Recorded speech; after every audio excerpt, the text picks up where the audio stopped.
If I were in Hong Kong and were to meet with a group of the people that are protesting, my first question would be, what freedoms are you seeking that you don't already enjoy? You know, what setbacks have you incurred under this one China, two systems policy? You know, back before Hong Kong was switched from the British to the Chinese, they had fewer rights in terms of electing officials. There have been an increase in the kind of a representational government, you know, since the Chinese takeover. And as far as I know, I haven't heard of any of my Hong Kong friends that have complained that their freedoms are being ripped from them, or there's some kind of a communist takeover, or there's some kind of a nefarious effort to try to subvert their way of life.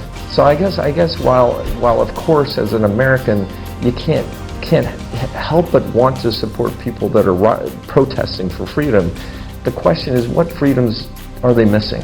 I know, it's like, it makes you wonder whether there's something driving this movement, because people out on the streets in some educated way, as far as I can tell, and I don't want to be offensive, there may be real core issues like income disparity. Maybe young people can't afford to live in Hong Kong, so they feel like their lives aren't as fulfilling as they could possibly be. Maybe there's a concern about so many mainland Chinese coming to Hong Kong and changing kind of the feel of Hong Kong in some cultural way. I mean, there might be underlying issues that don't relate to the lack of freedom that might be driving some of the protests. But if that's the case, let Hong Kong deal with it. I think it's not really appropriate for an American legislative body to intervene, just to get to your first question.